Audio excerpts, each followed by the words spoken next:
श्री राम जय जय राम, श्री राम जय जय राम। मूकं करोति वाचालं पंगुं लंघयते गिरिं, यत्कृपातमहं वन्दे परमानन्दमाधवं। यो अन्तः प्रविश्य मम वाचमिमां प्रसुप्तां सञ्जीवयत्य शक्तिधरा सुधाम्ना। अन्यास्त हस्तचरणस्वर्णत्वगादीन् पापान् नमो भगवते पुरुषाय तुभ्यं। सत्संग के क्रम में आज श्रीमद् भागवत महापुराण के नवम स्कंद की 10वें अध्याय कथा एकादशो अध्याय अर्थात एकादशवें अध्याय 11वें अध्याय कथा है, जिसमें भगवान की शेष लीलाओं का वर्णन है। आगे जो 10वें अध्याय में कहा गया है उसके बाद आगे की शेष लीला क्या है वो बता रहे हैं। श्री सुखदेव जी कहते हैं, भगवान आत्मनात्मानम मानम राम उल्म कल्प कही सर्वदेवमयम देवमीजे आचार्यवान मकई। श्री सुखदेव जी कहते हैं, परीक्षित, भगवान श्री राम ने गुरु वशिष्ठ जी को अपना आचार्य बनाकर उत्तम सामग्रियों से युक्त यज्ञों के द्वारा अपने आप ही अपने सर्वदेव स्वरूप स्वयं प्रकाश आत्मा का यजन किया। उन्होंने होता को पूर्व दिशा, ब्रह्मा को दक्षिण, अध्वर्य को पश्चिम और उद्गाता को उत्तर दिशा दे दी। उनके बीच में जितनी भूमि बच रही थी वह उन्होंने आचार्य को दे दी। उसके बाद वह वो पूजा कर उसके बीच में जितनी भूमि बच रही थी वह उन्होंने आचार्य को दे दी। उनका एक यह निश्चय था कि संपूर्ण भूमंडल का एकमात्र अधिकारी निष्प्रिय ब्राह्मण ही है। इस प्रकार सारे भूमंडल का दान करके उन्होंने अपने शरीर के वस्त्र और अलंकार ही अपने पास रखे। इसी प्रकार महारानी सीता जी के पास भी केवल मांगलिक वस्त्र और आभूषण ही बच रहे थे।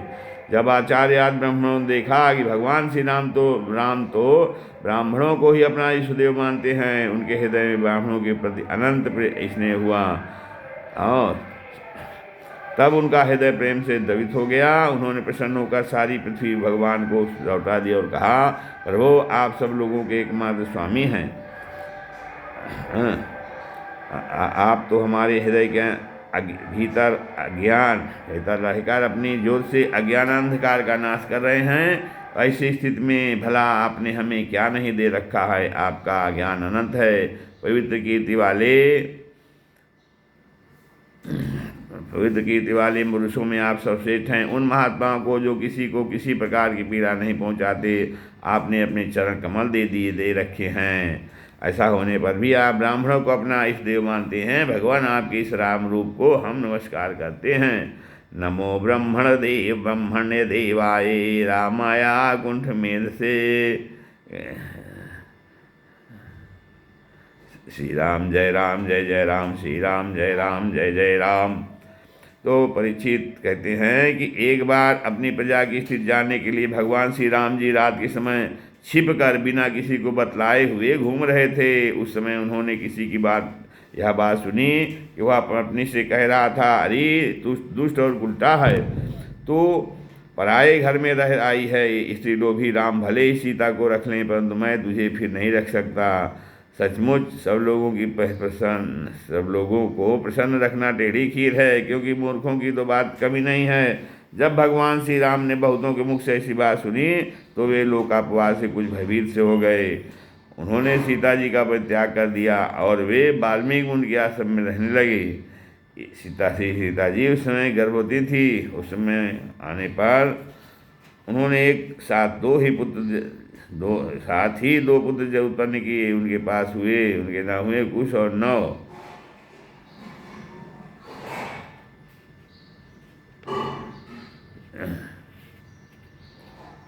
सीता जी उस समय गर्भवती थी। इस समय आने पर उन्होंने एक साथ ही 2 पुत्र उत्पन्न किए। उनके नाम हुए कुश और लव। वाल्मीकि ने उनके जात कर्म आदि संस्कार किए।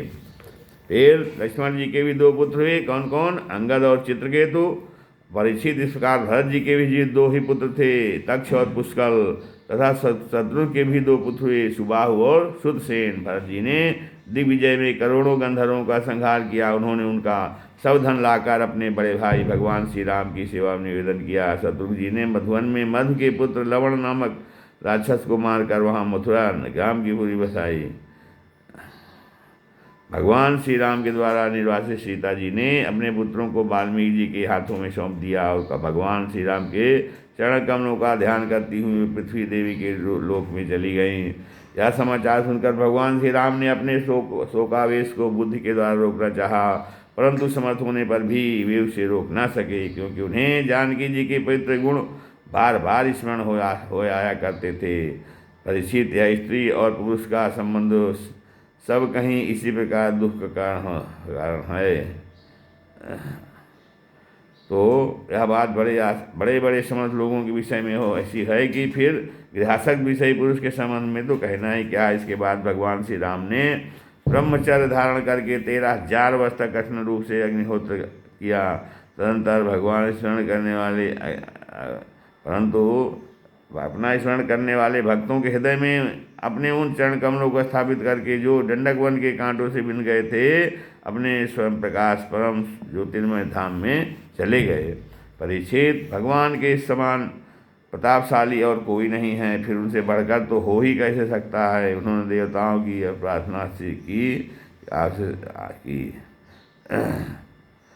यह लीला विग्रह धारण किया था। ऐसी स्थिति में रघुवंश शिरोमणि भगवान श्री राम के लिए यह कोई बड़ी गौरव की बात नहीं है कि उन्होंने अरब शस्त्रों से राक्षसों को मार डाला या समुद्र पर पुल बांध दिया। भला उन्हें शत्रुओं को मारने के लिए बंदरों की आवश्यकता थी या फिर भगवान श्री राम का निर्मल यश समस्त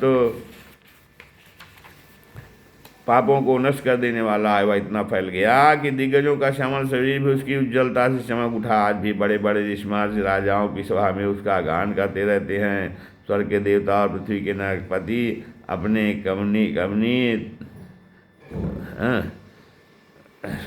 स्वर्ग के देवता और पृथ्वी के नरपति अपने कमनी किरीटों से उनके चरण कमलों की सेवा करते रहते हैं। मैं उन्हीं रघुवंशियों ने भगवान श्री रामचंद्र की शरण ग्रहण करता हूँ, जिन्होंने भगवान श्री राम का दर्शन और स्पर्श किया, उनका सहवास अथवा अनुगमन किया। वे सबके सब तथा कौशल देश के निवासी सभी जो उसी लोक में गए जहाँ बड़े बड़े योगी योग साधना के द्वारा जाते हैं। जो पुरुष अपने कानों से भगवान श्री राम का जय सुनता है, उसे सरलता कोमलता आदि गुणों की प्राप्ति होती है। परीक्षित, केवल इतना ही नहीं, वह मानस समस्त कर्मों में अभिषिक्त हो जाता है। श्री राम जय जय राम। फिर राजा पूछते परीक्षित कि भगवान श्री राम स्वयं अपने भाइयों के साथ किस प्रकार व्यवहार करते थे तथा भरत आदि भाई प्रजाजन और अयोध्यावासी भगवान श्री राम के प्रति कैसा बर्ताव करते थे। सुखदेव जी कहते हैं, त्रिभुवनपति महाराज श्री राम ने राज सिंहासन स्वीकार करने के बाद अपने भाइयों को दिग्विजय को आज्ञा दी। स्वयं भगवान पूछ रहे थे वो फिर उस समय अयोध्यापुरी के मार्ग सुनिश्चित सुगंधित फल जल और फांतियों के मंद कणों से खींचे रहते। ऐसा जान पड़ता मानो यह नगरी अपने स्वामी भगवान श्री राम को देखकर अत्यंत मतवाली हो रही है। उसके महल, फाटक, सभा भवन, विहार और देवालय आदि में स्वर्ण के कलश रखे हुए थे और स्थान स्थान पर पताकाएँ फहरा रही थी।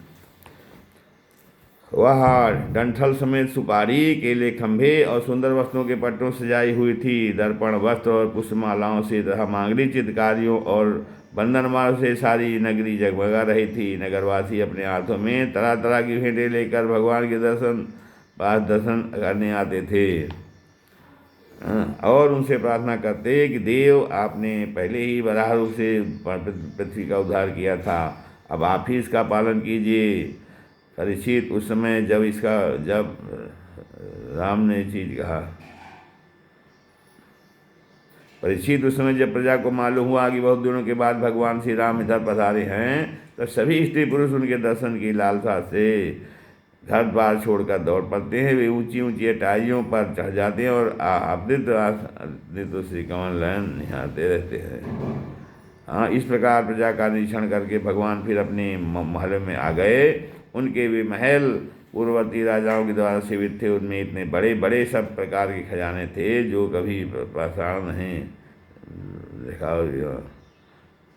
तो महलों के द्वारा दहलियाँ गोल मूंगे की बनी हुई थी। उनमें जो खम्भे थे वे दुर्मण के थे।